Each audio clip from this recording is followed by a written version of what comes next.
Good evening, everyone. I'd like to welcome you to the Monday night, September 25th, 2017 council meeting. If you would, please join me in the pledge of allegiance.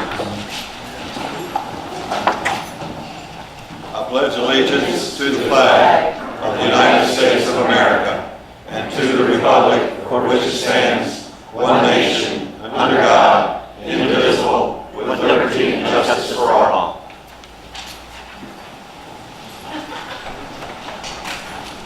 Please join us in a moment of silence.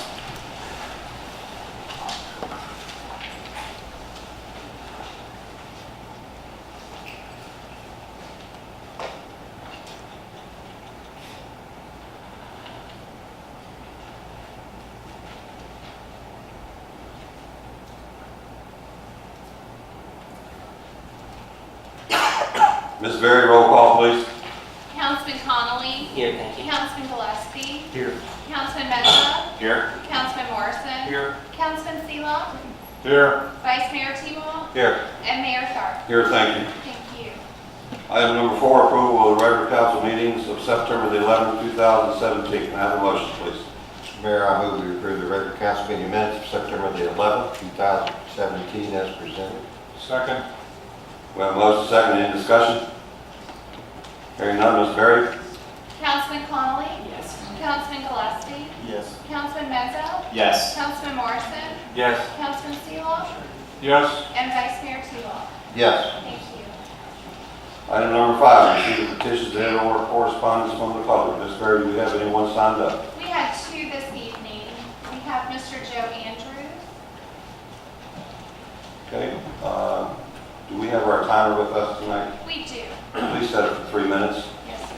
Thank you. Mr. Mayor, Yes. I Yes. apologize. Mr. Berry, did I sign up on the wrong list? You must have. I must have. We'll give you the... Thank you. Thank you. Thank you as well. Ms. Berry, would you add? Yes, sir. Thank you, Mr. Berry. Thank you, Mr. Mayor. Good evening, ladies and gentlemen. I'm here tonight because I understand that the town council will make some decisions here in the near future in reference to the future of the Afton Inn. That historic property is something I'd like to see here for generations to come.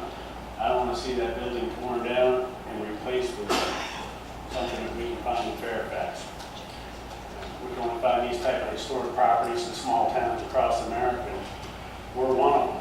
And if we ruin that, it's all going to be on our shoulders. So I think there's plans and there's people out there that can save this building, and they can do it for funds that they can bring forth from their own investors. And we brought some of those people forth to the Board of Architectural Review. We've been to a couple of meetings talking about that. And if it comes to your decision, I would hope that each and every one of you would decide to keep that building for all of us. Thank you. Thank you, Mr. Andrews. The next is Curtis Caesar.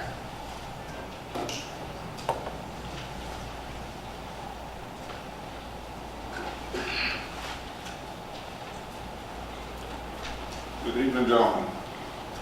State your name and your address, please. Curtis Seaver, 110 T-Berry Drive, Winchester, Virginia. Thank you. In going with Mr. Andrews' last comment, I do know that there are some things in the near future that are going to happen with that, and then there's decisions to be made and things that will have to happen there. I think that the building is restorable. It's got a renovation contractor that can come in and save the building and keep it there for the future. It also is the kind of the gateway there to the Main Street rehabilitation program. I think it'd be a detriment to tear the building down. Thank you. And Mr. Matt Teacher. Sir, could you please state your name and your address, please? Matt Teedrick, 21 Edgewood Street, Front Royal, Virginia. Mr. Gillespie, I believe this is the first time. I just wanted to say welcome to council. Congratulations on your appointment. Mr. Mayor, members of council, in the spirit of one of my heroes, Ronald Reagan, I have to begin by saying, Mr. Mayor, tear down this inn. Sorry, I couldn't help myself. Mr. Mayor, I'm deeply disappointed tonight, but not why many may be disappointed. I'm not disappointed that the Afton Inn is going to be torn down. Most reasonable people predicted as much. What I am disappointed in is the physical state of our town hall. I would encourage each of you to go back and look at the minutes from the meetings on February 3rd and February 10th of 2014. Those of us who opposed the foolish swap predicted what would happen when the town traded the town hall for the Afton Inn. Many of us in 2014 were concerned about the future of the town hall. We were concerned that the legal documents drafted to protect the town hall would not be enough to protect it. Though Mr. Herback assured the public and even promised that the town hall would be protected, and even accused many citizens of spreading misinformation, it would appear many of us were right. Again. In my humble opinion, the agreement between the EDA and the Afton Inn LLC has been breached in several ways in an ongoing and egregious manner. On February 10, 2014 meeting, a land exchange agreement was ratified by council. It states that the restrictive covenants were to be recorded. Now, I will admit, I am not an attorney, but after research for myself, I've been unable to find and verify that the restricted covenants were in fact recorded. And again, I could be mistaken. I have to assume that such an omission did not take place. Assuming they were recorded, it states, quote, "The former town hall shall at all times be kept and maintained in a good state of repair." Well, let's see. How many of you have been past the town hall lately? Have you noticed the lovely vines growing up the building? How about the wonderful paint job where the paint is peeling off the windows, glass is getting ready to blow out? How about the paint along the sides of the building, the pillars? You know, this once beautiful building has been is in a serious state of repair. The grass, the bushes, all of it looks horrible. I've been told that the pipes may have burst at some point in the last couple of years. I don't know if that's fact or not. And that there may be water damage in the building. Does this sound or look like a state of good repair? The town hall was conveyed from Afton Inn LLC within weeks of the swap to another entity called FM Town Hall LLC. Was the council made aware of the change? Did the council fail to report it to the community? Afton Inn LLC agreed to repair and maintain the exterior of the building within 60 days of the recordation of the deed of exchange, and shall complete such work within 180 days. Did any of you see that work done? The interior of the building was supposed to have renovations done within 2 years after execution of the deed of exchange to include any appropriate upgrades. Are you aware that that was done? Even the great historical marker demanded by Supervisor Sayre doesn't seem to have been placed on the town hall within a year. That wasn't done either. I'm reminded that, to make matters worse, it would have only taken one vote to stop the Afton Inn Town Hall swap. Tom Sayre could have stopped it, Councilman T. Walton could have stopped it, and Mr. Mayor, you could have stopped it. In February 2014, our fears were based solely on what happened to the Afton Inn. At the time of the swap, Mr. Herback accused many people of disseminating false information. Mr. Herback claimed the town hall would have tenants, and that the owner had tenants ready to move into the town hall. Clearly, it would appear someone was disseminating false information. What can be done? I called on the town council and the EDA to invoke its rights to purchase back the town hall under the agreement. That is, if the agreement is worth the paper it's written on. Thank you, members of council. Thank you, Mr. Tetrick. Joe, could you get with Mr. Tetrick tomorrow and let him know where we're at on the town hall with the latest developments, please? Thank you. Thank you. All right. Now we're moving on to report. The report of special committees, town officials, or town manager. Mr. Joe Walsh. Thank you, Mayor. One thing, just want to let everybody know that the town has issued a voluntary water conservation until further notice. This is results of the reduced water flow in the river and also with compliance with our issued withdrawal permit from DEQ.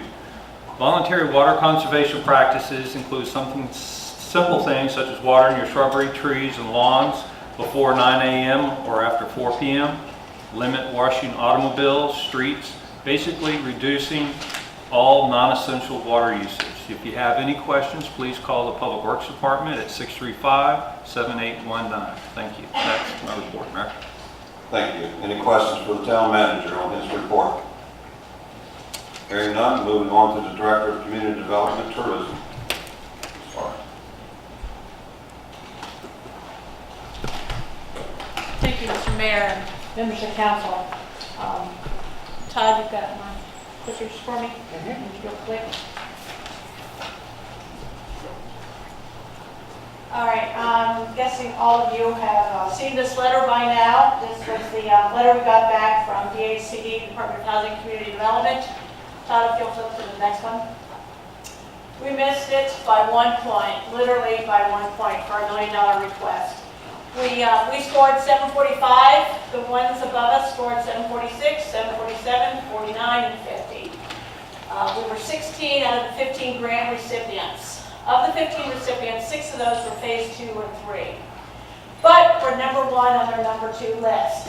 So DHCD, what they're going to be doing is going back, looking at their budgets, and hopefully if there's money left over, we will be, we'll find that out by the middle of October. We have any additional funds that can come our way. We've already had our team meeting has gotten together. We're looking at our new priorities and moving forward on that. We'll be updating council soon on that. We did have a really good phone call with DHCD on Friday. Jeremy and I did that, and her, Mel was set in on that. Great scores. We know where our weaknesses were and how to clear some of that misinformation up. So we're already working on that and plan to resubmit. I want to talk a little bit about the new businesses opening the doors. Mountain Trails there in the Barnhart building. This is going to be their second store. The original was on the Walking Mall of Winchester. Happy Creek Eatery is going to be where the Line of Duck was.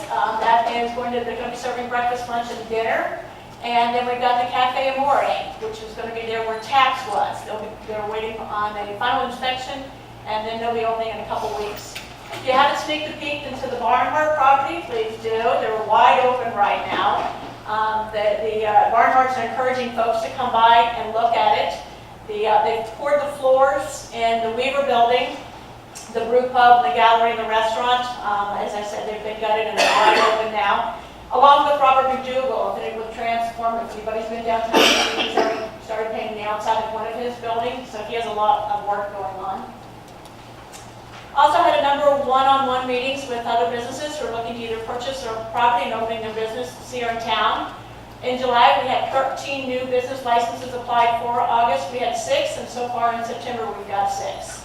We're working with the Main Street Group, Main Street program to highlight our story and the private investors. We've got a lot to brag about now. We want to make sure that not only our locality, but the state knows what's going on in Front Royal. We're excited about this. And we're still working on the 3-minute videos of some of the businesses. We've already done a couple of those, but we'll have some more of that up later. Next one. Regarding tourism, we're on track now to break our record last year definitely anticipate over 36,000 folks that will be here in Front Royal going through our visitor center. We've had folks from Japan, Germany in the past couple weeks. We're almost ready to reprint our 40,000 copies of the visitor's guides. Those have been going out very well. Front Royal Rocks, I'm sure all of you have seen some of that, not painted your own rock. We literally are all over the world now, Front Royal. We have, the group has participated, they've hand-painted the rocks. There's a little note on the bottom that says a gift from Front Royal, Virginia. When our guests come into the visitor center, they pick up a rock, and we're in Germany, and we're in Japan, we're in the Netherlands right now. So we literally are across the world. We're excited about that. The kids love it. It's a great, great experience for everybody. We're getting great mentions on the Appalachian Trail social media sites about the trolley, especially how cheap it is. And the talk is definitely out there about the free showers and laundry service that will be coming in at the Barnhart property. Shenandoah Spirits Trail, we just released our new brochures and website. This is the first year we participated in that. We were just awarded $36,000 from the Virginia Tourism Corporation to help promote that trail. That's in partnership with some of the other localities. And we also received $22,000 from the Virginia Wine Board Marketing Office to help promote this trail. Just completed all of the work, and signs have been installed. The brochures have been printed for our trolley service. If you look, we've got new signs up at all of our stops, and we've worked on the brochure to help it to make it easier, especially tying in with the county bus ride. Numbers are continuing to go up with the economic impact, which is always a good thing. That's the list that BJ puts together. And again, with the economic impacts in 2016, we actually went up 5% on the tourism numbers. Any questions? Any questions from council? All right, thank you. You're doing a good job. Thank you, sir. Teamwork.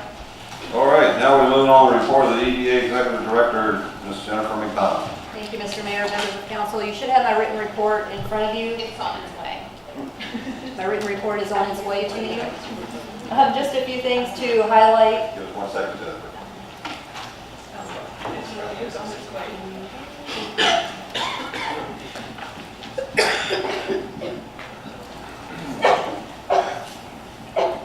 Thank you. I have a Cowboys game to get to, so. Oh, well, can you sit down and we'll catch you at the end of the meeting? Anyway, okay. A few things to highlight. The workforce housing project, the Akins Group is currently waiting on DEQ permitting. So once we have that, they will be moving forward with that. You guys have the Skyline Regional Justice Training Academy on your agenda later this evening. IT Federal, we're waiting on site plan approval. I believe the town is now waiting for the site plan revision, like the 4th edition of that, to be submitted to the town. Once you guys have that, we're hoping to move forward with approval of that.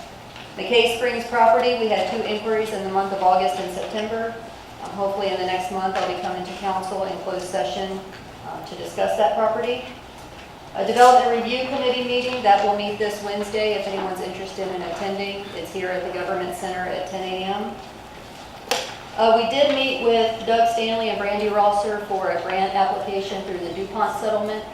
We're hoping we can get some funds to finish the trails along the Avtex Conservancy Park, and hoping that we can get some money from the DuPont settlement for that. You have a list of our mortgage liabilities and other liabilities that we have. If you have any questions, I'd be more than happy to answer those. Any questions from council? Thank you, Mr. Dunn. All right, moving on to requests and inquiries of council members. Dunn? Hearing none, report of the mayor. Being none, proposals for addition, deletion of the items of the agenda. Hearing none, moving on to number 7, consent agenda. Being none, moving on to number 8. Council to hear bar appeal. Economic Development Authority, Afton. Ms. Barrett.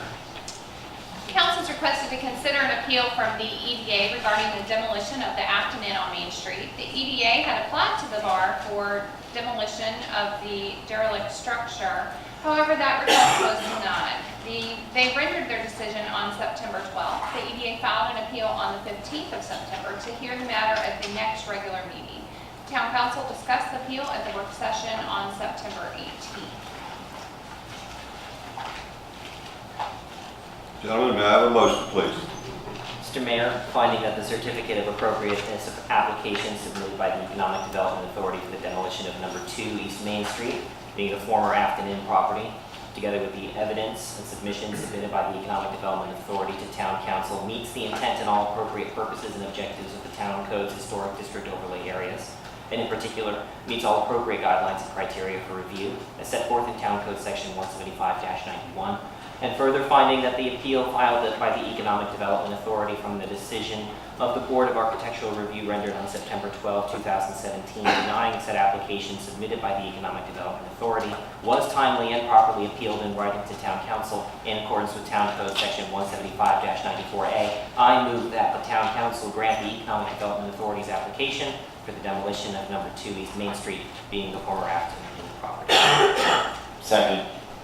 We have a motion and a second. Discussion, gentlemen. Mr. Mayor, I'll get the ball rolling.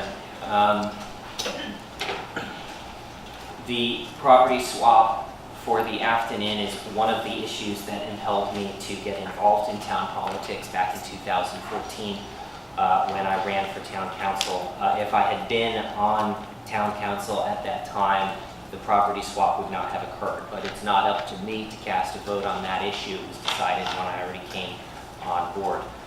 The EDA has done yeoman's work trying to market the property for us. I believe they went through more than a dozen prospective purchasers of the property, and the thing that we have come up against over and over and over again is that the cost of saving the building is too high. We kept losing developers because of the cost. So I'm making the motion I'm going to vote for this evening to approve demolition, simply because I can't see any way around it to renovate the property. We've had the thing on the market for over 2 years now, I think maybe even over 3 years now, and I have not yet found a path forward that includes saving the building as it is intact, as pieces of the building continue to fall out onto our streets, and our town manager has come back to us on more than one occasion to get permission to put additional boards on the side to help protect people walking on the sidewalks below from the chunks of building that are deteriorating and disintegrating before our eyes. So that's my view of it, and I look forward to hearing the thoughts of my colleagues on council. Anyone else? Hearing none. Ms. Berry, roll call, please. Councilman Connolly. Yes. Councilman Gillespie. Yes. Councilman Meza. Yes. Councilman Morrison. Yes. Councilman Seelock. Yes. And Vice Mayor T-Wall. Yes. Thank you. All right, moving to council number 9, public hearing. It's an ordinance amendment pertaining to the flea market. This will be the first reading. Ms. Berry. Council is requested to affirm on its first reading to amend town code that would allow flea markets to operate on Fridays with a special use permit, subject to standards and review, and potentially to have a farmer's market. An amendment to section 9846B of the code to change the license tax for flea markets from a per vendor tax of $10 per year or $1 per day to a flat license tax of $500 per year to be paid by the proprietor of the flea market. And we have 2 signed up to speak. Okay. This meeting is now open. Ms. Berry, did you call the first citizen? The first speaker is Gerald, and I apologize, I cannot read your... Stone. Thank you, Mr. Stone. And please hold it to 3 minutes, Ms. Berry. Or about. My name's Gerald Stone. I'm a resident of Front Royal. I live at 302 Markham Front Royal, Virginia, Maryland. Council members, I'm here to speak on behalf of the measure to allow the flea market to be open on Fridays. First, I'd like to start saying that I'm a veteran. I served 22 years in the military, 3 wars, and when I retired in 2004, I had a lot of places I could move to. But me and my wife decided to move to Front Royal. That was a great decision because Front Royal is a great place to live. And if you look at that flea market on Saturdays and Sundays, you see what's right about Front Royal. It isn't just a flea market. It's about fellowship. It's about teamwork. It's about respect. It's about dignity. It's about people helping people. Those are all the things that flea market stands for. When I first started going there, I met Linda Andrick, the owner, who's, by the way, owned that for 30 years, so something must be going right there. And she came to me as a person of integrity and honor and selflessness. If you knew the kind of person she was, like I know, there's so many times you go to that flea market, you see all the good things she does for people that don't get noticed. People that need help, she'll a lot of times just waive that table fee so they can make money to get by. That flea market helps so many people, and it brings so much to this community that adding a day is not going to affect any business. In fact, the reason why people come down there is for that flea market. They spend their money at the local restaurants, at the gas stations. I go to the stores when I'm down there and do my shopping after I'm done with the flea market. Besides that flea market, people depend on that for their livelihood. Some of the older citizens of our county need that additional income. Adding a day will help them. It's just a no-brainer that passing this is the right thing for Front Royal. That flea market stands for everything that I believe when I fought for this country. And Linda Andrick is a perfect example of why that flea market is what it is. In fact, Mayor, I see you there quite a bit. And it's impressive when you go there and see people smiling. Nobody cares about your ethnic origin, your race, your religion, what you do for a job, what your income status is. They just care about each other. And why wouldn't that be a good thing? It's, to me, what's disappointing, council members and mayor, is this measure hasn't passed yet, that there's any really real discussion about it. I know that's the way we do things, but that flea market stands for what's right about Front Royal. Front Royal is a shining example. Look at the world we live in today. There's a reason why I drive 100 miles from the Pentagon back and forth to come back to Front Royal. That flea market stands for Front Royal. I stand for Front Royal. I think we should all stand together, pass this measure, and do the right thing, because that's what Front Royal is about. Thank you. Did you state your name and your address? Gerald Stone, 302 Markham, Front Royal, Virginia. I thought you did, I just wasn't sure. Yep, Thank you. that's where I live. Thank you. The next is Ann Orndorff.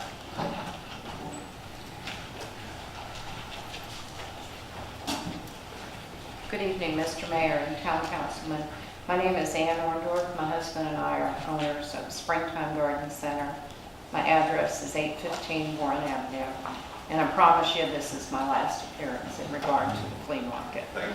We continue to have concerns that the flea market chooses to ignore the town code, which is specifically stated for flea markets. Our concerns about the overall appearance of the flea market has not changed. Currently, there's a vendor set up on Friday with a cooker selling barbecue. This permit for Friday hasn't been approved. However, throughout the entire summer, a vendor has been there on Fridays without a permit.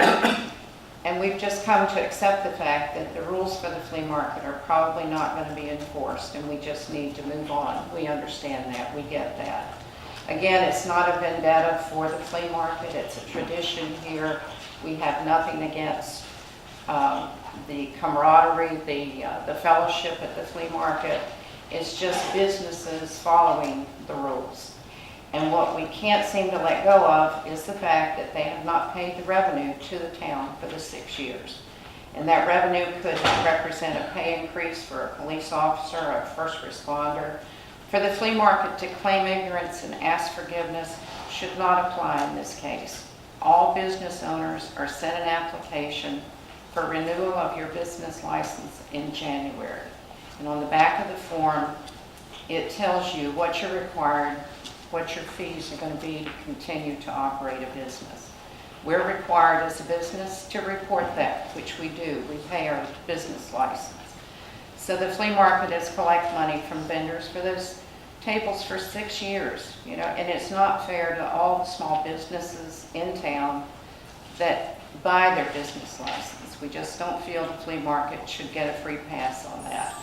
So I don't think Friday should be approved without the flea market getting current on what they owe in back revenue to the town. Thank you. Thank you. That was our last speaker, Mr. Mayor. Okay. Meeting's closed. Gentlemen, your pleasure, please.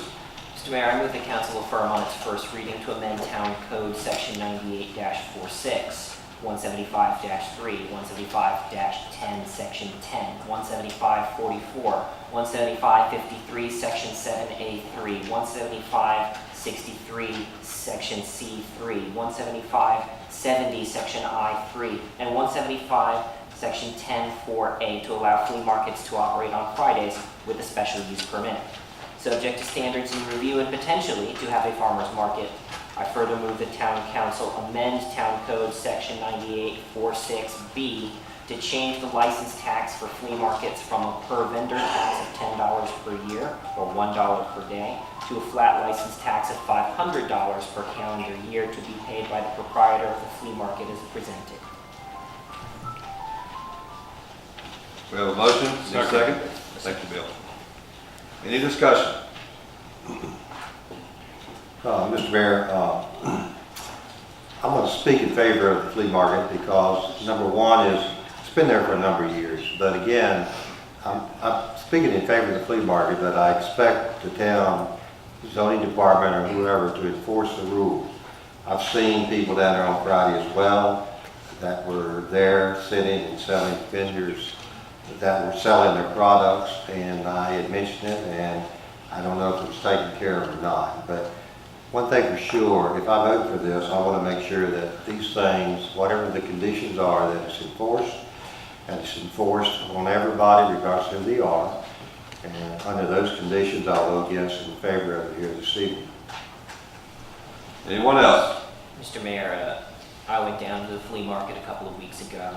I walked the tables and I spoke to the vendors and really tried to acquaint myself with the reality of what's going on at the flea market. And I met a lot of great people down there. A lot of seniors who are retired, a lot of people who are down there selling for the enjoyment of it. I also met people who are down there selling because this is what allows them to make ends meet. I do have a letter here from one of those vendors that I agreed to read into the record, dated August 29th, 2017. And this was forwarded to Town Council as well, but I do want that in the record for this meeting. Dear members of the Town Council, I'm writing this letter in support of the flea market in Front Royal. I would first like to address the many positive contributions the flea market provides to the community. It helps support the surrounding businesses in Front Royal. Many people from Front Royal, the surrounding counties, and other states come down to shop at the flea market. Because they're in town, they pick up groceries, purchase gas, and frequent the restaurants that Front Royal provides. The flea market provides supplemental income for the many individuals who set up and sell their items there. This includes regular vendors, senior citizens on fixed and limited incomes, and the occasional individual who needs to sell unneeded items that are usable by others. The flea market provides affordable purchases for those who would otherwise not be able to afford those items new. Many members of the community simply do not have the income to support new purchases of items that they need, and therefore to be able to pick up things used at a discounted price is recycling at its best. The flea market provides needed income for the town. This would include the purchase of a permit to sell new items, as well as any other fees that are collected in the future. And finally, the flea market provides a place for its diverse community to come together as one, because there's such a variety of items sold there, ranging from antiques, collectibles, and regular household items. People from many different walks of life and different socioeconomic backgrounds frequently visit the flea market. Old friends gather there and new ones are made. I would also like to encourage you to consider the proposal of including a farmer's market at Front Royal's flea market, as well as allowing it to open on Fridays. This would bring additional revenue to the existing town businesses, additional revenue to the town of Front Royal, and likely draw new customers to the flea market. Respectfully, Molly M. Bailey, a second-generation vendor and a fourth-grade teacher from Rappahannock County that I met and spoke with when I visited down at the flea market. Mr. Mayor, I'm sure no one here on council is going to deny that the flea market's a great thing. And I want the flea market to have more options available to it. I think that the option to go for the Friday should be in the hands of the flea market operators. There's not another kind of business that's regulated to the extent that the flea market is here in town. The laundry list of sections of town code that need to be updated just to allow them that option should be an indication of that. I don't really feel that the flea market has a level playing field with other enterprises in the town, the way that the code operates right now. A point of contention in the last few weeks has been the old code does not allow vendors to go in and set up in the evening on Fridays. We have so many vendors from so far away. I talked to vendors from Roanoke and from Alexandria and Fredericksburg. I talked to one from Pennsylvania. Quite a few come from Maryland. What people don't realize is that the flea market is a strategic asset for the town of Front Royal, that there is us and the one in Stephen City, and there isn't another one really throughout the rest of the Commonwealth.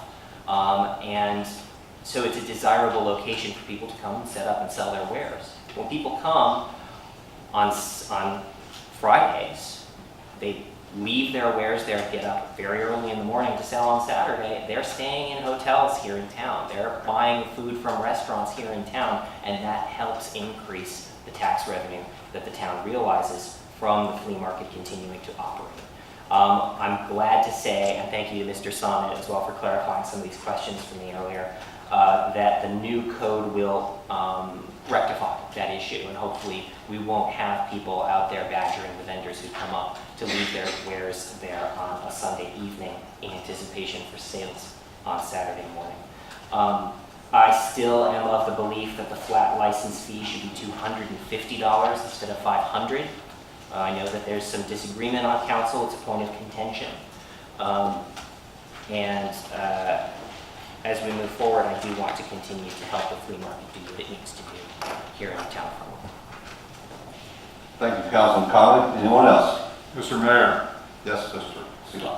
I tend to vote in favor of this for the flea market, but I was the one probably holding contention over the fee of $250. I was also championing the idea that 6 years of non-payment was an issue. There was no resolution, and I'm very concerned about that. The second issue that I had with this was the non-compliance to the ordinance as it stood, not only in payment, but the way it was conducted.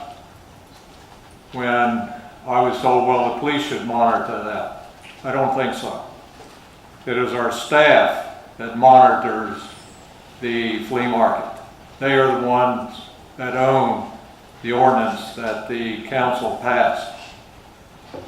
I have assurances at this point that our present town manager and our zoning group is going to manage our proposed ordinance that we're going to pass tonight. And I can tell you right now, from my standpoint, and I recognize the veteran there, I fought in 3 wars as well.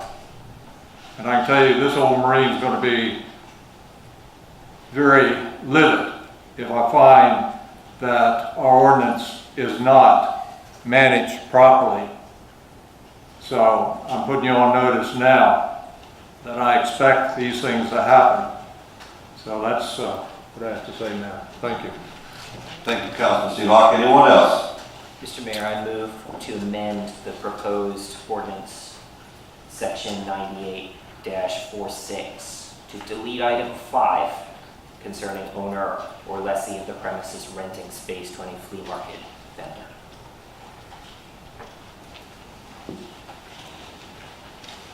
I second. We have a motion, have a second. Discussion. Excuse me, Mr. Mayor, who was our second? Gary Gillespie. Thank you. Sorry, Councilman Gillespie. Mr. Mayor, this was something that was brought up to me shortly before the meeting, that item 5 is in conflict with section B above as amended. Basically, the amendments that we are making to clean up the ordinance are in conflict with the item 5 as listed below. I was hoping, Mr. Sonnet, if you could speak to that, just give us a brief summary of why those two are in conflict. Yes. Could you help us out, please? Yes, thank you. The proposed text amendment, if you will, strikes a requirement that individual vendors obtain either a daily license or a yearly license. But number 5 under B retains the requirement that they be licensed on a daily, a current license or a daily license.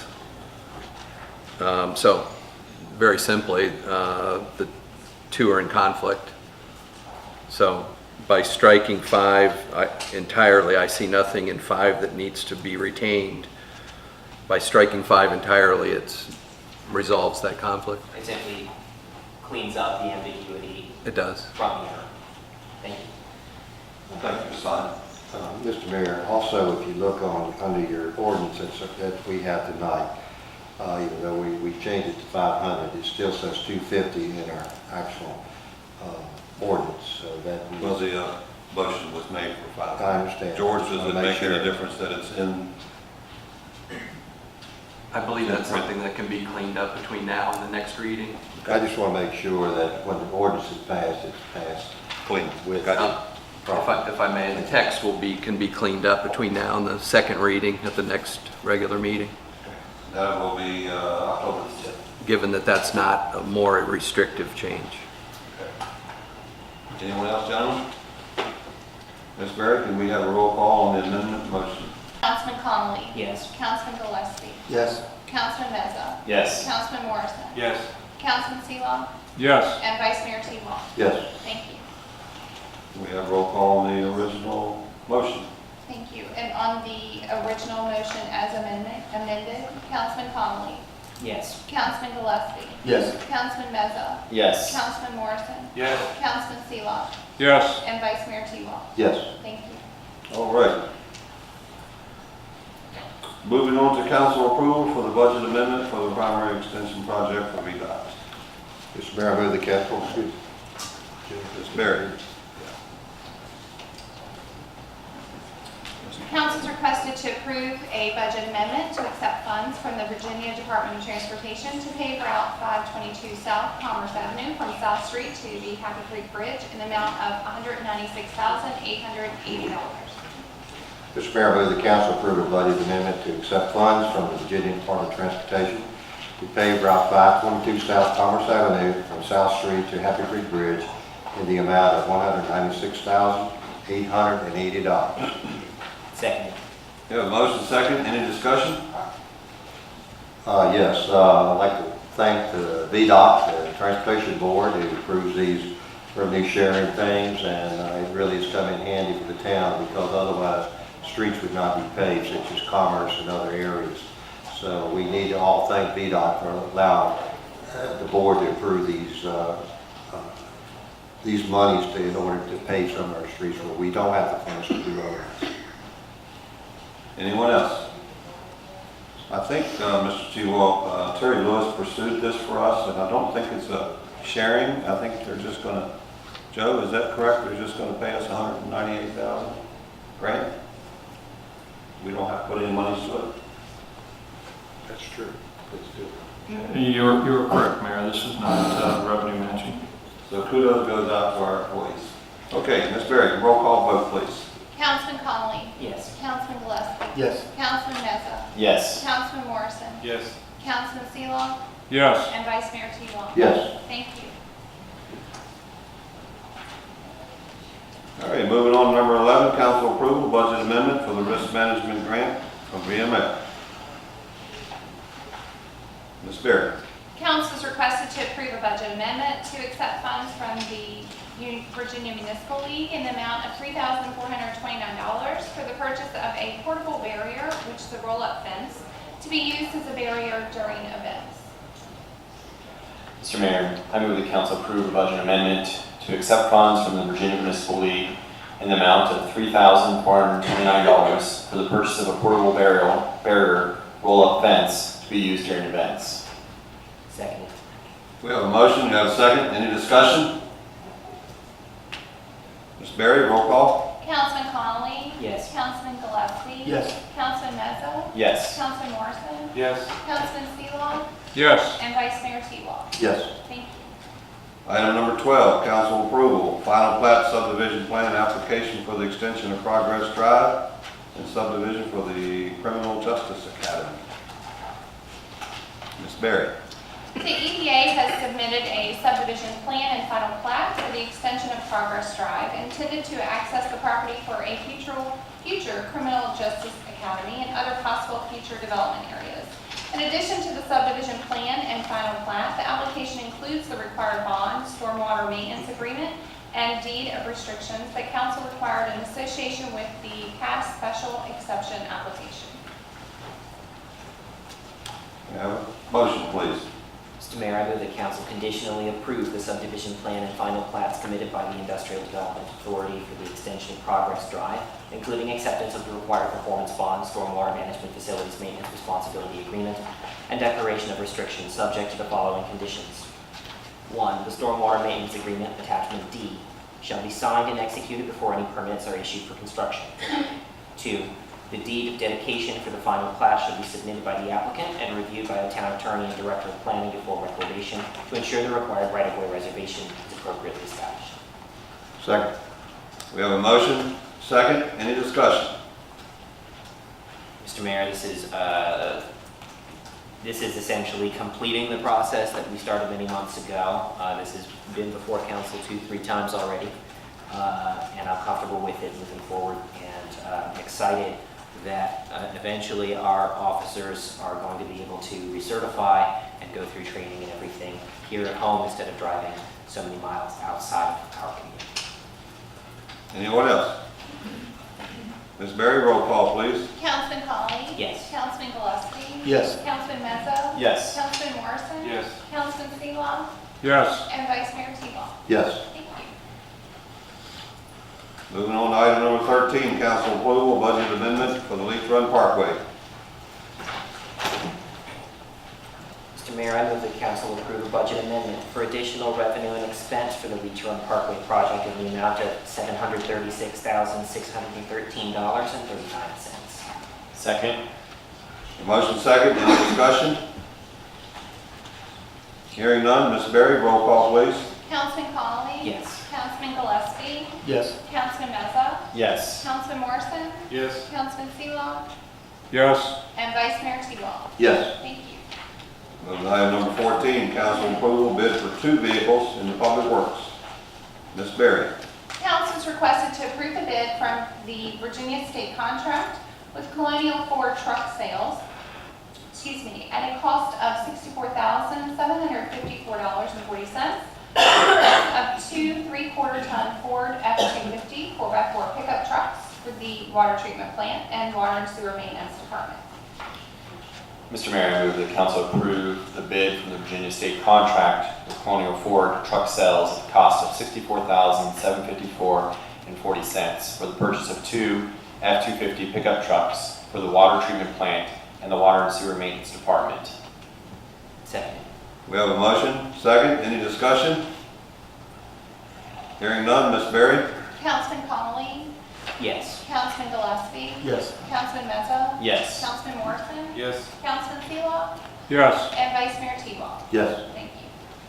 Item 15, public hearing. Adoption of property maintenance code and establishment of a rental inspection district. This is the first reading, and this public hearing is now open. Ms. Berry, how many do we have signed up?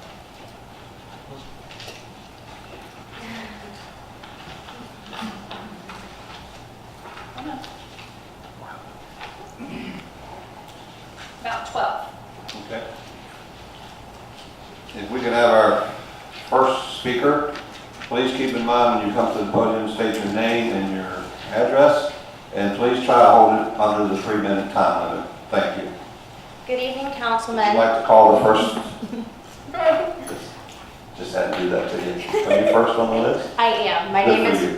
is Whitney Elaine Vasquez. I reside at 122 Virginia Avenue here in Front Royal. Good evening, Councilman, Mayor Tharp, and staff. Thank you for your hard work and for allowing us to be here this evening. I just want to say that I am in favor of the new draft ordinances regarding the building inspection, maintenance codes, and rental inspections, I agree with all points contained within that draft. I believe some of you should be familiar with a particular Facebook group called What's Up Front Royal, but for those of you who are not, it is a group of 16,000 plus people who live in or have interest in our town, and is an invaluable source of information to learn of what is important to our friends and neighbors. This online forum brings our town together to discuss things of interest and provides an outlet to voice their concerns. There are a few reoccurring and what I feel are related issues that I keep seeing since moving here this past January from Dallas, Texas. And those would be issues related to poor living conditions in rentals owned by landlords, lack of support and resources for our homeless population and lower income families in crisis. Seeing so many affected by these issues sparked my desire to become more active in the town to see how I could do my part to help make Front Royal a better place. Unfortunately, I've had some health issues that have kept me from being as active as I would have liked to have been until I saw a woman named Nicole's post as of last Wednesday. Her heartbreaking post about her experience living in one of the rentals owned by Mr. Petulli caused a lot of concern in me. It was her post that prompted me to make a phone call to our town offices Wednesday afternoon, and I received responses the next morning from Ms. Felicia Hart and Jeremy Camp. Both of them enlightened me to the lack of power the town has to hold accountable landlords such as Mr. Petulli under the current ordinances.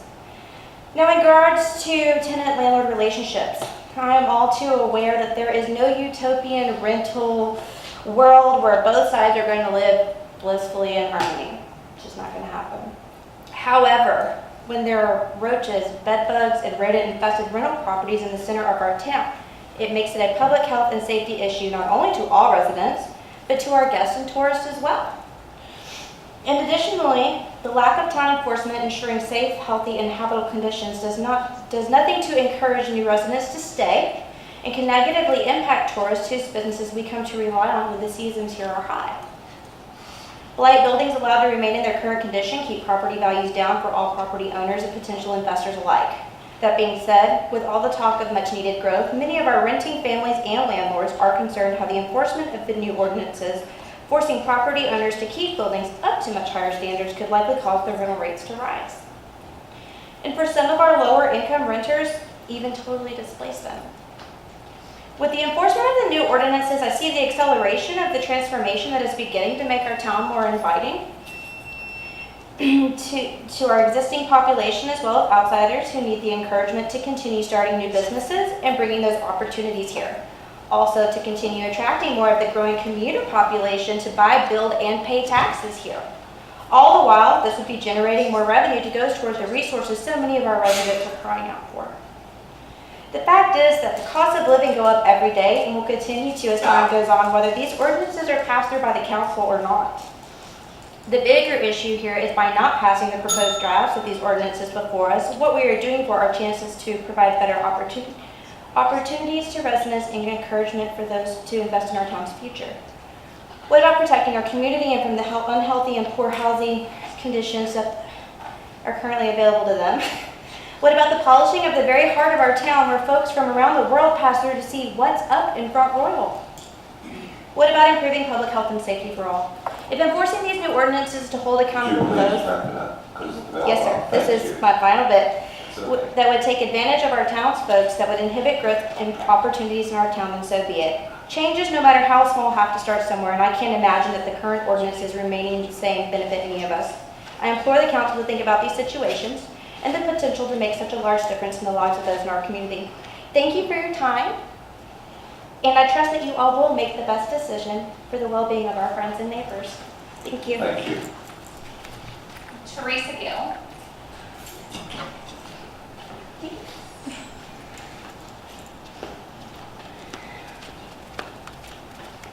Good evening, Councilman, Mayor Thorpe. Name and address, please. My name is Teresa Gill. I live at 128 East Main Street, Apartment 1. In regards to these ordinances for the landlords, I've lived in numerous of these facilities that are being spoken of. I've lived in Mr. Bertulli's apartments. I've lived at the BP station. I've seen bed bugs bite on my child. You know, I have seen bed bugs eat on other people's children. Roaches, to the point where I literally had to leave all of my belongings behind for fear of bringing them with me. Buildings falling apart around us. Roofs falling in, hitting people. Walls crumbling. Fear of letting your children even touch a wall because you don't know what kind of paint it is anymore. Because they're not taking care of it properly. Not bringing in licensed contractors to replace property that needs to be fixed. Electrical wires in bundles underneath of buildings. They do not know where these wires lead to. They're all bunched up together. This is a safety hazard, not just for the people living in the buildings, because I have learned bed bugs live underground for a year without feeding. Roaches will travel at least 2 miles to find an area to eat. This is going to affect the whole facility. Someone goes into someone's property, do not know that they have bed bugs. They go into a business, a hotel, a restaurant.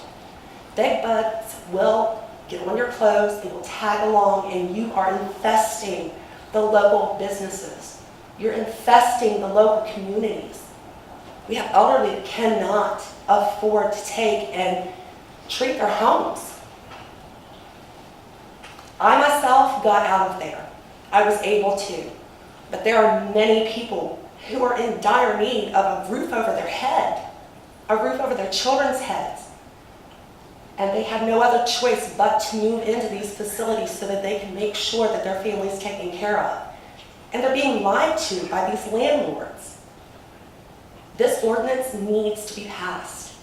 I've looked at your local map area, and a lot of the area, the people that I'm speaking of, are in that local area. It needs to be passed, because if not, what's going to happen to our community? Yes, we have people who have a lot of money that can afford to do what they need to do to keep their homes clean. But there's also the middle class and the lower class. And the middle class and the lower class, they're putting a lot of money into our economy, into our town, just by going to the daily grind to get a coffee. I implore you, please, pass this ordinance for our town. Thank you. Thank you. Kimberly, and I will not. Mateka. Thank you. I didn't want to mess that up.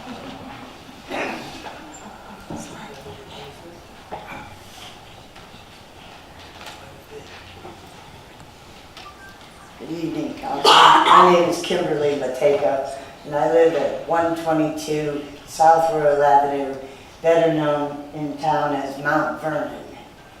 And I am on disability, and I came to Front Royal I'm an East Coast girl, went to Utah 20 years, came back.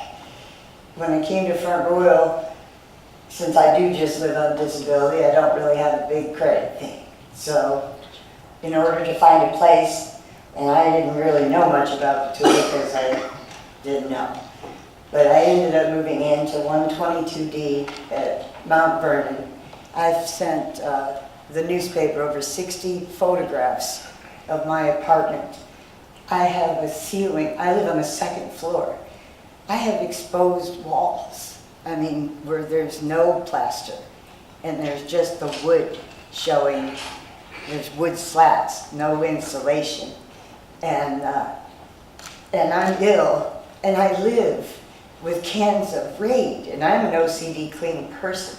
I had to get rid of one mattress due to bed bugs, buy a new one, and buy a bed bug blocker, say that 3 times, to ensure that I could maintain. My whole body was covered in bites. Like I said, they have photographs, and I shouldn't have to live that way. And Mr. Petuli, with this lease, when he brought this lease before me, he just kept lifting pages, and I'd say, I'd like to read that. Oh, it's just your standard thing. And he did not give me the lease till a week later, shoved it under my door. And this is how bad this man is. I just want to read you a part of his lease that I found simply amazing. He filled in a whole paragraph right here on my lease, sir, that was not written on when I signed this lease. And none of this right here was anything agreed upon. You can have a copy of this, but this is how bad. If somebody has to write this in the lease, tenant shall be responsible for the first $100 of any repair or any equipment or item, and accept the demised premises in their present as is condition. This is in a man's lease. I mean, this is incredible. My kitchen used to be a closet. I have my living room butcher block counter in my living room because the kitchen has a small refrigerator, a small stove, and a sink right here with one cupboard. And the bathroom was a laundry room. And the cracks in the ceiling where I sleep beneath has a big fluorescent light with water damage all around it that I don't know if that's going to fall on me in the middle of the night. I finally found a 1-bedroom, and I gave an application yesterday, but I'm scared of Mr. Petuli because I've only been there since June, and I'm going to just vacate because Nobody should have to live this way. And he takes advantage of us, tends to be mainly the single women. He didn't even want my fiance on the lease. He did not want his name on the lease. So this lease is in my name only. And that's how he intimidates. He intimidates us. And he's a retired brain surgeon. He don't need, it's not like he needs the money, you know what I mean? Like he's destitute. And have you've seen his properties, like on Warren Avenue? And that, you know, I mean, I paid my rent. I have copies of everything. But the man said the first month rent, which is $745, tenant paid. Then in the next sentence, $155 and remaining balance of first month rent will be $590. Move over just a I'm little sorry. bit. The camera's having it. I'm sorry, $590. After the first sentence saying rent tenant paid. Then it says I owed $1,060 for June and July. I've paid this man every month his rent. I have my receipts. But can you imagine writing the demise condition of my building as is and wanting us tenants to pay the first $100 towards any repair that's his? And everything's disgusting. I had to scrape under the stove when I lifted, you know, the stove lid under stoves. I'm not going to be able to take the microwave or anything because of all the teeny tiny roaches in it. I'm not going to transfer that to the next place. But it's awful. And just because I only make what I make with SSI every month doesn't mean I should have to live in deplorable conditions. And I really hope you guys take a really hard look at this ordinance changes because I really think they are, I'm sure there's a few other landlords maybe, but I don't think anybody can be as harmful and non-caring as this Mr. Petulli. Thank you for listening to me. Thank you.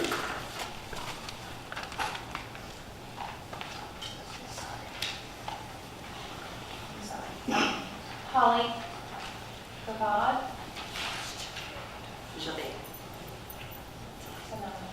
Holly for short.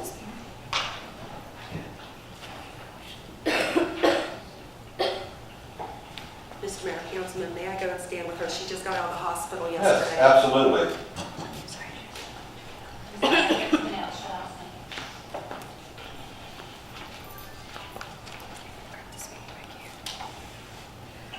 Would you like to read it for her? Her name is Holly Javed. She is in 122C B, South Royal Avenue. She is also living in the Mount Vernon apartments. I recently, today, went to the apartment because she received an eviction notice from Mr. Petulli. She just got out of the hospital, as I said. She's having really bad health problems. She was in a coma for about 24 hours. The conditions there, as you can tell with her health, because she was not like this before she moved in April. The conditions are affecting everyone's health. The roach feces is enough to cause an asthmatic to have severe attacks. The bed bugs can cause multiple allergic reactions. Ms. Javed herself lost her children because of being in that facility because that's the only place that she could afford. It was not acceptable by Child Protective Services or the courts to allow Ms. Javed to bring her children there. That she had no other choice. She was in dire need of a roof over her head. The landlords that prey upon those who are in a dire strait, they need this ordinance passed on them. They need to be held responsible for what they're doing to our community. Ms. Javed is going through a lot right now. And she wanted to come here. She actually, even though getting out yesterday, decided that she was coming here because she wanted to see what the conditions have done to her. She has cracks running up her walls. Her ceiling is getting ready to cave in over her bed. She has so much going on. And on top of losing her children, now she has to worry about not having a place to live. Or even if she does have a place to live, she has to worry about the ceiling caving in or the wall caving in. This ordinance needs to be passed. We need to protect our community. Everybody looks at me and they say, why are you so interested in it? You got out of it. Yeah, I got out of it. I was lucky. But I still have friends that are all in these deplorable conditions. Everybody says, oh, it's not your business. But it is. This is my community. I moved here when I was 15 years old. I've been here on and off for 27 years. And I plan on staying in Front Royal. Because this is my home. This is where my family is. And if I've got to fight to get an ordinance passed to protect my friends, my family, I'll be here every time we have to do this hearing. Because I'm going to do what needs to be done to protect our community. Right? Thank you. Thank you. Linda Allen.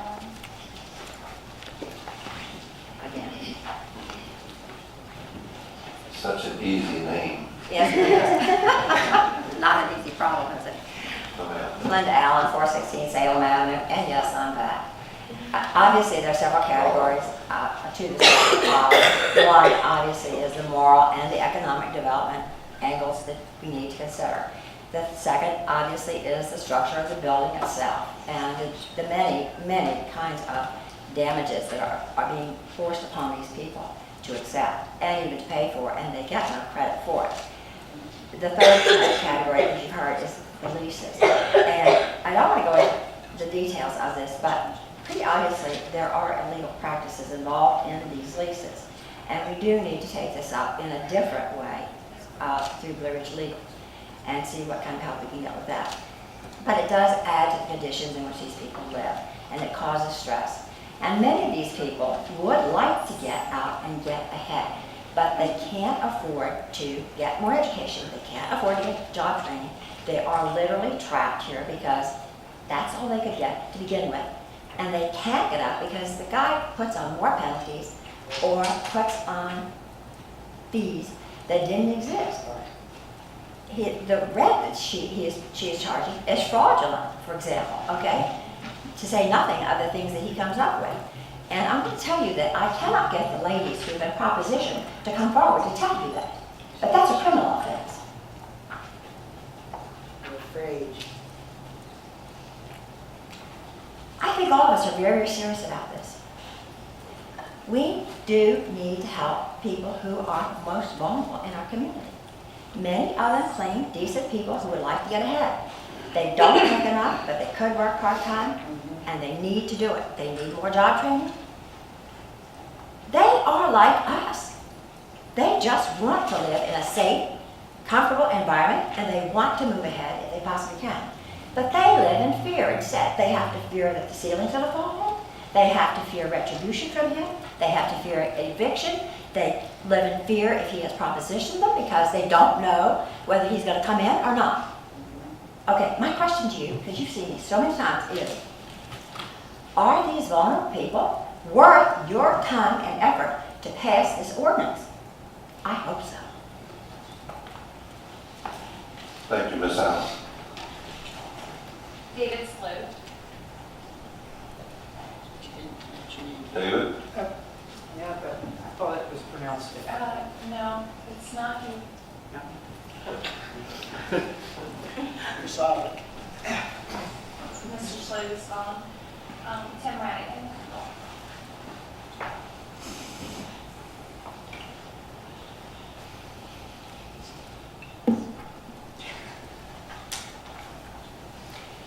I'm going to take off my press hat just for a moment. And could you state your name? I'm Tim Radigan, Identity? 120 West 6th Street, Front Royal, Virginia. I'm a citizen of Front Royal, and I am also a renter. I've been a renter for most of my life. in 2012, my wife and I sat down at the kitchen table, and we do that a lot. And I made a decision to run for mayor of Front Royal. And my wife asked me, honey, why are you running for mayor? What is one of the main reasons why? And it was at that moment that I was, probably one of the first times that I was able to verbalize one of my main issues during that campaign. And that was a rental inspection office in the town of Front Royal. Because I had driven by Mount Vernon Apartments, and to echo what Mr. Tiedrich said, Mr. Mayor, let's tear those apartments down. A place like that should not be allowed to stand in our town. A place like that should not be a means to exploit our poverty-stricken citizens. But back to my original topic. I wanted the town of Front Royal to take a good hard look at over 75% of its residents. Roughly 75% of the residents of Front Royal rent. And a lot, I'm not sure of the percentage, but a lot of them live in substandard housing. My wife and I lived in a house on 10th Street. We lived there for about 2.5 years. The landlord was a good and Christian man for the most part. There was one particular item that I took exception to, that he had the kitchen sink draining into a hole in the basement where the sump pump would then pump it out into the backyard. Now this is called gray water. Any water that is used like for hand washing and dishwashing and that sort of thing, that's called gray water. And any water that didn't manage to escape out of the sump pump would sit in that basement and would petrify. And the house would soon, on a hot summer day, would soon begin to smell. We asked our landlord time and time again if he would kindly do what he's supposed to do and hook the drainage system to the town drainage system. I am sure if you drove by that house today and took a tour of that house today, you would find that same kitchen sink with the same pipe running down into the basement, and then that water would be pumped out into the backyard. I think you have taken a courageous step in finally putting together an ordinance that will start to hold some of our landlords, all of our landlords at some point, accountable. And I thank you for your time and your hard work. Thank you, Mr. Hack. William Huff. Good evening, Council, Mayor. William Huck, 409 East Main Street. I'm only going to take a moment of your time. I spoke on the last meeting that we had on this issue. The only thing I need to clarify on this is when this is passed, not if it is passed, but when this is passed. We have the right people overseeing this, that things get done not only for our tenants, but for the landlords alike. Ask these landlords, is this a place that you want to live? Will you spend the night in these residences? Will you spend a week in there? Spend a minute? Because that's what we're asking our tenants to do. I am a landlord. I care about what I do. I've put a lot into mine. And I'll open my doors at any given time to allow anybody in to see that I may have overlooked something. If I have, I want that to be brought to my attention. We have quite a few that live below or above their means that we need to take care of. As a community, we are responsible for everyone. We've got new construction going on. Let's take care of the ones that we have here in the old construction. We have landlords out there that say it's going to cost too much money for us to come in and refurbish everything all at one time. Or the fact that, well, it wasn't like that when they moved in. Document. As a landlord, I have to document the condition of my property before these tenants move in, and document the condition of my property when these tenants move out. So I have a legal leg to stand on. But it's not only for my legal leg, it's for their legal leg as well. For them to see that I'm being upheld to the standards that I choose to live, not what I want them to live in. So again, I thank you for your time. It's not a matter of when, or it's not a matter of if, it's a matter of when you will pass this bill for our citizens. Thank you. Thank you. Joe Andrews. You left. Chris. I can't read your right. I can barely pronounce myself. Thank You must be the only Chris in the audience. I'm guessing so. you. You guys are killing me tonight. Well, my name is officially Chris Svensson. I live at 1446 Canterbury Road, and I cannot write very well either. Currently, my wife and I are actually in the process of becoming landlords. We currently are renovating a house up in Stevens City, Virginia. And one of the conscious things we did with renovating the property was renovating with a conscience. When we looked at the property, it was an older home built in the 1700s. And we went into it with a budget. That budget is long gone. So we found things like we needed new plumbing throughout the house that was supposedly already updated. Well, it was updated with drain pipes running uphill. Sure, it passed a home inspector, but I don't want to put people like this that are living in there in a situation where when they flush the toilet, it backs up into the shower, because that's very unsanitary. I think there is needs for guidelines for property owners, but it needs to be done involving the property owners, just as the gentleman was saying. Because if you just, the thought of blight, I mean, you can go down some of the streets in town where just their properties are completely not kept very well. If they're starting to be imposed where there's restriction on these, that you have to fix this property or otherwise we're going to condemn the property, some people will say, fine, condemn the property. Now what? Now you have a property that can't be financed, can't be sold. You're going to only lead it to an investor that may say, well, it costs too much money to fix this property, so now we just let it go. Eventually it's going to be torn down. Now we're going to have a vacant lot in the city. I love this town. I moved into it in 2004. My ultimate goal is to make a place that I can have where I want the town to be better. It's a nice town now, but we can make it better. We are in the process of making it better. And I want to make properties that people of these type that can live in a house feel safe, feel comfortable, and not feel that it's they're not being lorded over and stepped on. I think the town really needs to work with the property owners that are here now and future property owners to find a way to make it work for both of us. Looking at what's proposed now, even just the fees for the inspection. Yeah, the first inspection is free. Well, the first inspection, you're guaranteed you're going to find things that need to be fixed. So now I'm going to pay $100 for you to come back again, and another $100 for you to come back again. I mean, those are the highest fees in the entire area of all towns.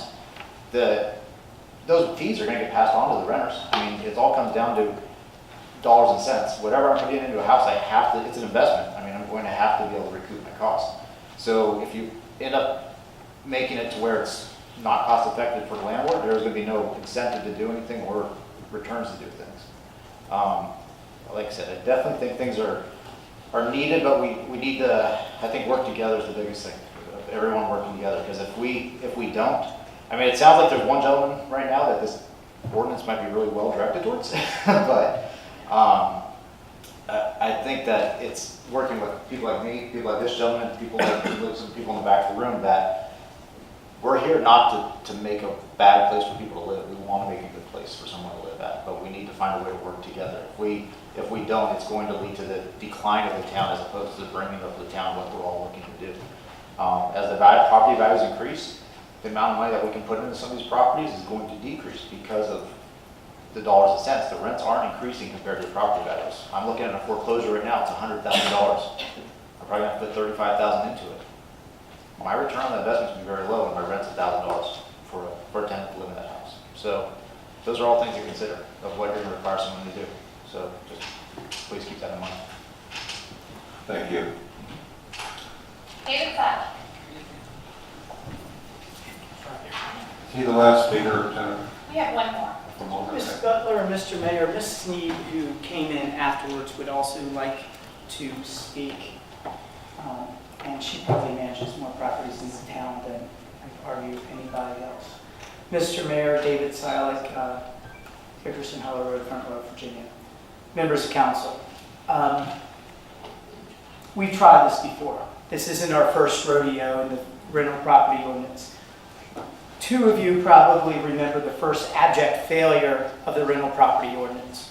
It was applied in an unequal manner and an ineffective manner. And many of us worked to elect councilmen to eliminate it. And we did. People were charged and told they couldn't rent their property because there was a crack in the sidewalk. People were told that you had to paint the exterior of your building in January. That is absurd. We all know that when one paints the exterior of a building in January, what will happen to the paint? It fails quickly. Ms. Sneed had a client who spent $11,000 or $17,000 painting the exterior of the building in January, and by May it had peeled off. Shocker. The person that was charged with enforcing the property maintenance code back in those days was an abject disaster. Council, staff knows who that person was. I personally had one property pass and one property fail for the same reason. He ignored it in one property, and in the other property, he failed it. Properties built before the 80s don't have no-fault outlets in the bathrooms or near your kitchen sink.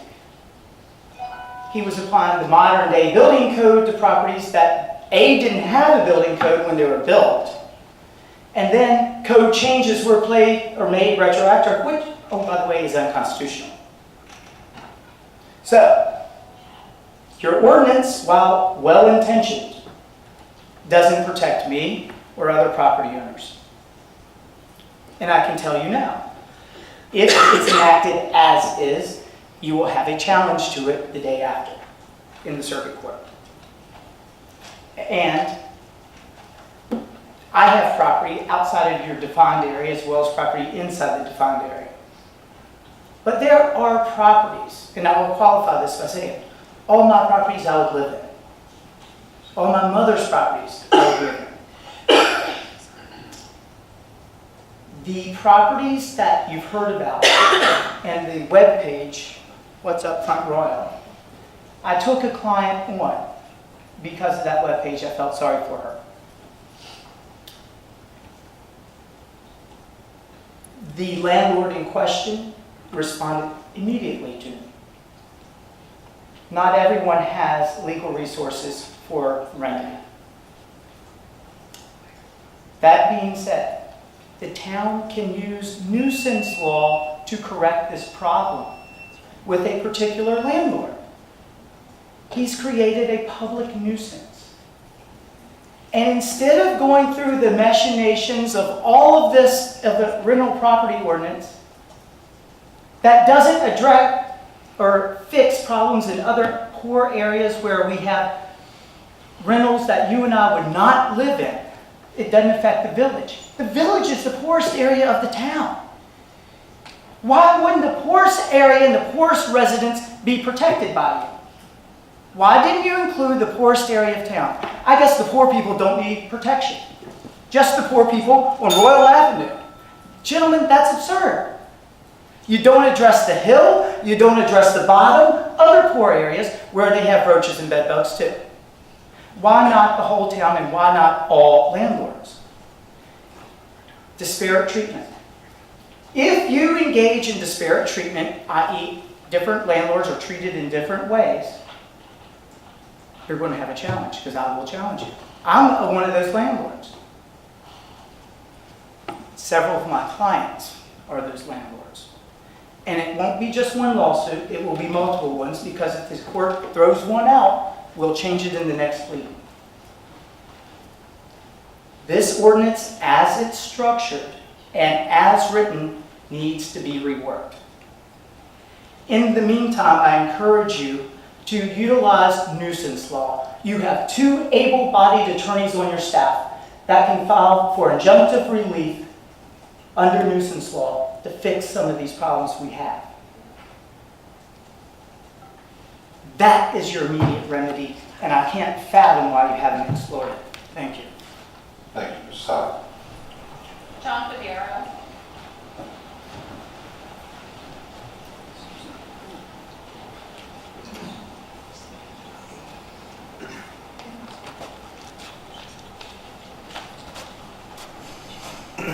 Councilman, Mr. Mayor, my name is John Federo. I live at 179 Royal Elm Road. I am a landlord. I own and self-manage about 42 units in Front Royal. And I actually came here tonight to first, I'm completely in support of something to handle what I've seen in tenants who come to me. It's something over the last 4 or 5 years that I've been doing this, it has been increasingly apparent to me that there are some landlords that are, there are a problem. But interestingly enough, after hearing Chris and Mr. Silik, I guess I was going to come up and be a little bit, I think, more open to this rental program, but I think now I still have concerns, and they've voiced them. But my biggest concerns are that I don't think that this is necessarily going to be the solution for helping tenants, because what's not been addressed, or at least what I feel like hasn't been addressed, and I've looked through the proposal, and it's maybe not as in depth as I should, but I don't see how the good landlords are protected here. I do see that this is very important for dealing with falling ceilings, and there's certain standards of living that have to be upheld. But when I read through this code, I still see a lot of wiggle room, and just dealing with other areas of town, and trying to get permits for other things, trying to get home inspections, and going through that process. And it's just one person will come in and walk through, and 20 minutes later you've got an inspection report that's fine, and then you've got another guy who come in and spend 6 hours, and I've got they're saying you got a scratched toilet that needs to be replaced by a licensed contractor. I mean, it runs this whole gamut. And my big concern is, if any of you own property, you know that the margins are very small. This is not something, I can't speak to every landlord, but I can speak personally. This is something that I've decided to do, and I love doing this. I love the fact that I've been able to serve a lot of Front Royalians, and to help them, and to, everybody has these stories, and it's great to be able to help. But the truth is, this is a long-term play. For me, this is my retirement. I'm not making any money right now to live on. I have a full-time job. I do this on the side. So I am very concerned about the margins. And if you have an inspector comes through, he decides that something's not right, you fix it according to basic code, but he decides that he doesn't like how it's fixed and holds you up for a month. You lose a month rent, you're losing 30 to 40% of your profit. For the year. I mean, there's just the margins are just way too small. So that's something I don't see addressed in the current form. I don't feel like it's specific enough, and I feel we're going to run into the same issues that I've heard happened the last time.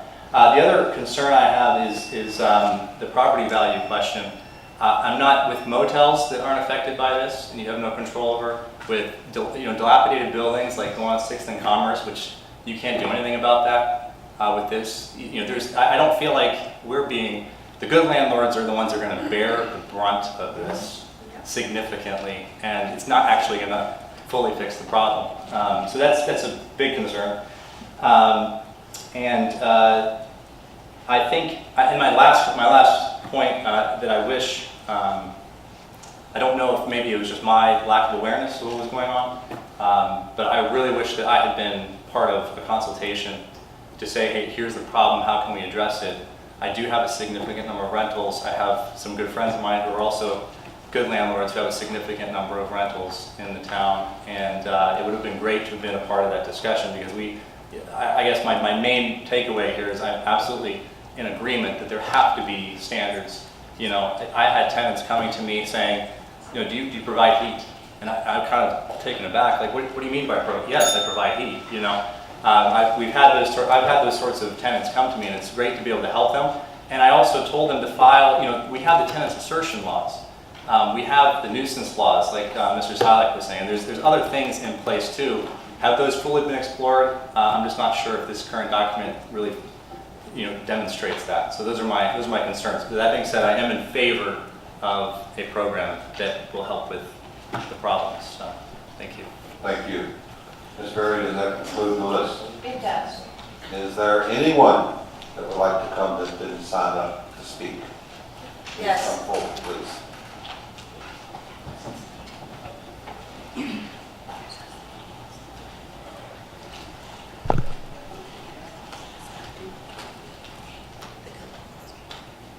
My name is Wanda Sneed, and I've been managing property for 25 years.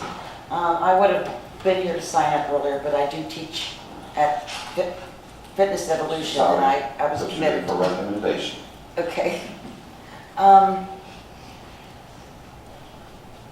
been managing property a long time, and most of you probably know who I am, and I've been managing for good people, a lot of good people. And I have one specific landlord I manage 4 of his buildings for him, and he does put money out to repair his buildings, but he's also experienced some nightmares from the last experience that we had.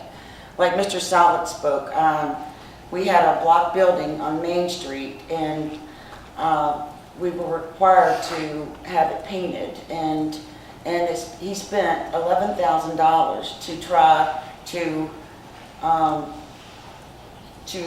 agree with the code and what he was asked to do, and it peeled a year later. I've had a property on a courthouse, right across from the courthouse. We managed that one.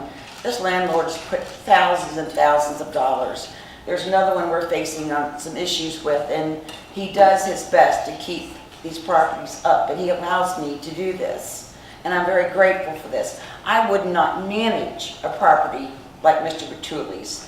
I mean, I really feel like the health department should step in on this situation. Why should all the landlords suffer because of a few people who do not take care of their properties? And I have another property on East Duck Street where I rented to someone, and within 3 months they trashed the property. They got money through Blue Ridge Housing, and they said they needed a chance. Well, we gave them a chance. They trashed the property. I had to evict them, and then they ended up owing several $1,000s, and they go back to Blue Ridge Housing for another deposit on another property, and they called me and said, well, what happened? I'm like, they trashed the property. We deal with this all the time, and they're, I know that they're really good tenants because I have a lot of them, and I take very good care of them because I'm really grateful for each and every one. But there are people out there who do a lot of damage. And we have there's not really a whole lot we can do, but just to put the property back together and go on and try to rent it again, even though you've lost a couple months in rents. So I'm just asking mercy for these landlords, because I see what they're putting out, and I'm a landlord also. And they have mortgages to make. A lot of them pay water and sewer. I'm just asking that maybe you would rethink this and try to bypass some of the nightmares that we experienced with the last inspection system that you had. One more point. I had a tenant in an apartment, courthouse apartments. I'm sorry, I'm nervous. Forgive me. Okay. And we went in to do the inspection, and this tenant was dying of cancer. And he had 2 twin beds. It was a 1-bedroom apartment. This apartment was quarantined until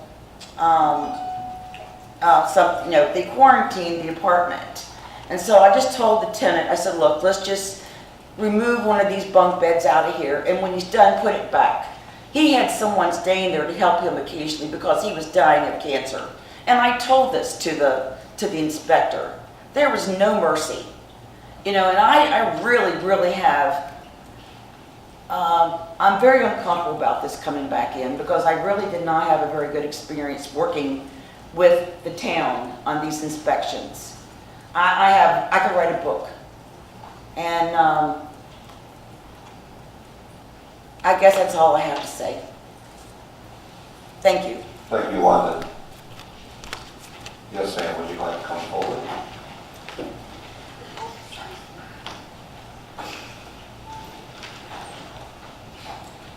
Hi, my name is Nancy Heflin, and I own the property next door to Mr. Batuli. Address? 126 South Royal Avenue. Thank you. And it is a despicable mess, and I think everyone knows that, and I agree with Mr. Silik that there's a nuisance law, and that's what should be applied to that property or any other like that in this town. And I look at this Landlord-Tenant Act as punishing people like myself and the other good tenants. Any of you all can come and look at any of my properties, and I'll bet you'd be happy to stay there for a year. They are nice, they're in excellent condition, and I don't have any need for you to come and inspect it. I don't have any need for my taxes to increase, because now you're gonna have to have, and I said this before when I was here, you're gonna have to have a staff, an inspector or two, and then you're only doing the historic district where the very most difficult properties to plumb and to do with the electric wiring are. And they're very expensive, so sometimes, you know, maybe things aren't just perfect there, but as Mr. Silik said, down in the other part of town, there are far worse properties. And so you're just targeting one area. And I do believe that's against the law. And the other thing that I really want to talk to you about is that word blighted. I saw that in the ad that was running for this meeting. Blighted is a very serious word. It generally means uninhabitable. I don't think, although I disagree with Batuli and his property, I don't know that I would totally consider it uninhabitable. And when you do that and you mark that on an appraisal, which I think someone needs to stop and take the time to find out with the appraisers and the bankers, what really is the effect of that. If Batuli's property is marked blighted and I'm next door, I am certainly not blighted. I'm disgusted, but I'm not blighted. And so how does that affect my property if I try to sell it and the property next door to me has been marked blighted? So I don't really think we need that. I think the nuisance law should apply to Mr. Batuli's properties and any others with other landlords like that. And why legislate for 3 or 4 landlords and make everyone who is a landlord pay for it? It's really not good business. I think that's it. Thank you so much. You're welcome. I'll be back again if you do it. Yes, Mr. Silik. Mr. Mayor, I thought of a possible way for the town to have standing to immediately do something.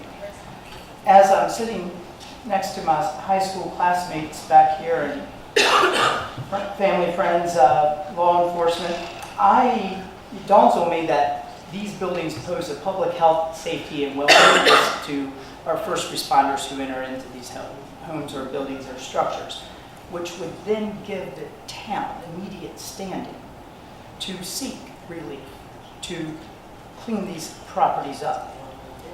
The town attorney has the access to the database of the town PD that would show how many visits have been made to various properties that are, as you call, blighted, and that's a whole nother issue. It's maybe slandering title, but or diminishing value of people, and you'll have tax reassessments. But Mr. Sonnet or Mr. Napier can pull those records and to show the number of times law enforcement had to go into these properties. And because they had to be, well, if the law enforcement went into a home that had bed bugs or roaches or whatever, I wouldn't want him in my car because he might infest the car. And people who are in the police car might also get something. And I don't want a law enforcement officer or a first responder who's gone into these homes, who might have bed bugs, coming into the next place. So you can have standing and move quickly if the town really wants to. You could circumvent the statute and do something tomorrow. You could have your attorney file injunctive relief tomorrow. The question is, will you? Thank you. Thank you, Mr. Sally. Is there anyone else? Come on ahead.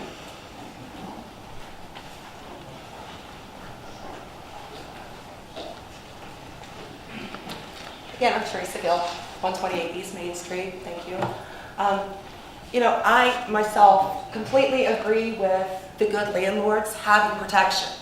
I really do. I have a good landlord now myself. And I know Miss Sneed. I also, I can't remember your name, but I do remember you because I used to live in Batulie's building, and when you had the fire, you had to replace all of that, the belongings. These people are wonderful landlords. I know Will. You know, these people are wonderful landlords. And yes, I do believe that they should be protected because they do take care of their properties. Maybe there should be a rewrite of the ordinance to where they are protected. I completely agree with that.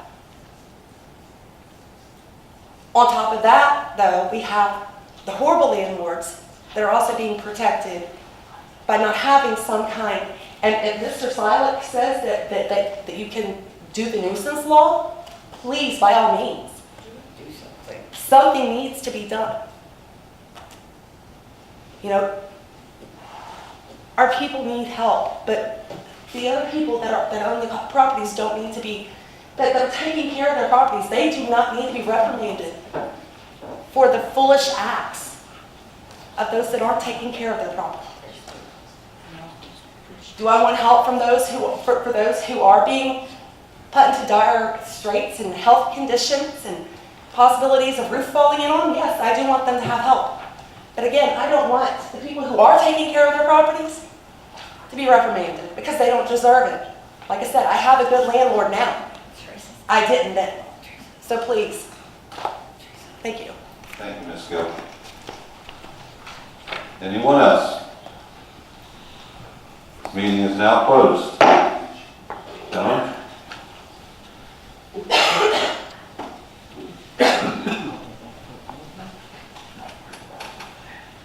Can I have a motion? Mr. Mayor, I'd like to speak for a moment. We have to have a motion. Let's make the motion then. Please. I move that the council affirm on its first reading to amend and reenact Chapter 9 of the Front Royal Municipal Code to adopt a property maintenance code and establish a rental inspection district as presented. We have a motion. We need a second for discussion. Would somebody like to second it for discussion? Second. Thank you, Mr. Seelock. Mr. Morrison, would you like to comment? Yeah, I would. There was a lot said tonight. It would be wrong not to comment. So I have a lot of notes here. I don't want to ramble. I do want to say one thing. I want to thank Mr. Silik for the free education and counseling. I will certainly follow up on that in the morning. I'm going to go biblical for a moment and say that a community that is divided against itself is a community that cannot stand. And this issue continues to divide this community. Something has to be done. Perhaps we don't have it all figured out in the course to do that, but I don't want to see this stop. Something has to be done, clearly. I also would like to say that I live next to Mr. Bertoli's property. So labeling it blight affects me as well, and I'm here ready to vote for it.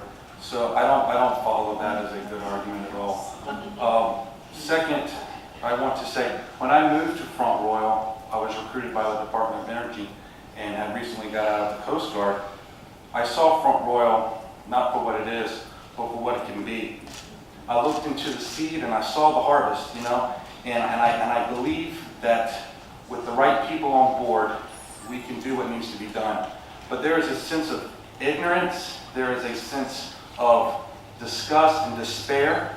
Bertoli feels like he has a criminal network that he can get away with because when you have a police officer show up and has no criminal authority whatsoever to enact on, that right there is injustice. If we want to sue, let's sue. If we want to support the town, let's support the town. I don't think it's right for these citizens to continue to come up here and plead for us to work for them, and we say, no, we know better than you what to do with your tax dollars. We will spend your tax dollars as we see fit and let y'all just deal with it. I don't think that's appropriate. I will get off the soapbox for today, but I have been fighting this issue for over 3 years. So it's something very passionate for me. I see my councilmen have been scribbling all night, so I'm sure there's plenty left to say in objection, but right is right and wrong is wrong. And Thank you, Councilman Morrison. Anyone else? Hearing none? Mr. Mayor, Sorry, I John. believe we do have. Go ahead. go for it.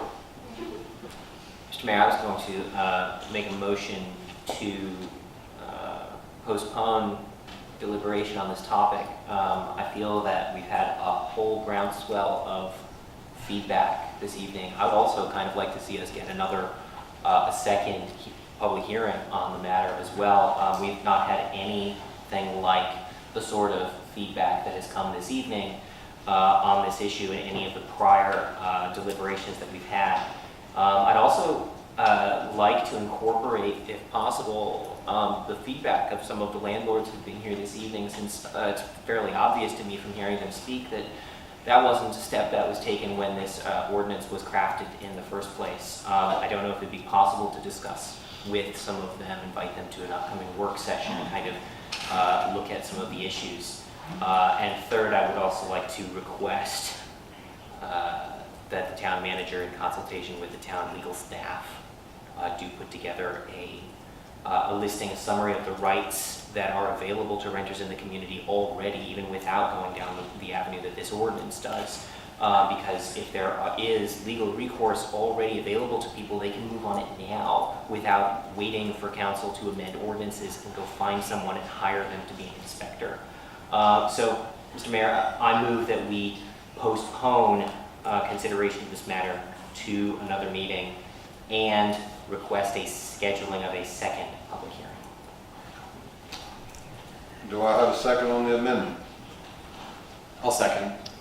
Okay. George, Robert's rules. Can we hold another public hearing, or am I correct in stating that this is the first reading, that we could bring it back to a work session, but not another public? I'm not aware of a restriction on another public hearing. Could you research that for us, please? I certainly can. If there's a postponement, I think it should be to a date certain. Did you catch any classes? I understand, Mr. Mayor, I don't have my calendar in front of me. Let me. Do it to the next regular scheduled meeting, George? Would that be acceptable? Excuse me, Mr. Sines. Yes. Would that be acceptable? Yes. Thank you. I can put that in the motion, Mr. Connolly. What date? To the next scheduled meeting. Okay. Mr. Mayor, do we, again, from Joe's point of view, do we need to re-advertise if we're going to hold a public hearing? I know we can hold it without it, but do we want to re-advertise? Do we need to give you the time necessary to do that?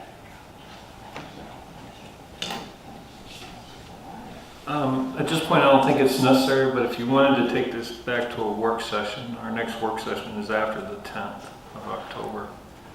I think that was Councilman Conley's intention, was to bring it back to a work session before we move forward for the second and final vote, to use, to seek any other avenues that, like Mr. Salik said, for the nuisance. We don't want to set a trap for the good landlords, and we don't want to let the landlords that are not up to code or up to snuff or up to even being rentable to keep doing what they're doing. So even if it takes us until December, January to come back to make the final decision, I'm excited about keeping it moving forward, and I know Mr. Morrison is also, even though he would like to have a do or die today. So. I'd like to file suit tomorrow.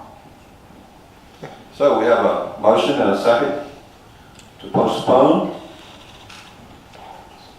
Mr. Mayor, I just want to clarify, Mr. Sonnet's advice is well received as far as selection of a specific date. I am okay with postponement currently to the next regular meeting, and if we do not have time to spend on consideration, because I know a lot of council members are going to be at VML and we have a federal holiday in there, that to at least leave it open that we could postpone again at the next regular meeting. No problem. Ms. Berry, roll call, please. Yes, sir. Councilman Connolly? Yes. Councilman Gillespie? Yes. Councilman Mezza? Yes. Councilman Morrison? Yes. Councilman Seelock? Yes. And Vice Mayor T-Wall? Yes. Thank you. Okay, Joe, you and I'll get together and check our agenda items, and we'll get it back on and get some more information. Mr. Sonic, I hope that we can maybe stop by your office and get some ideas. Doors open any day, just come to Tyson. Thank you very much. This meeting is adjourned.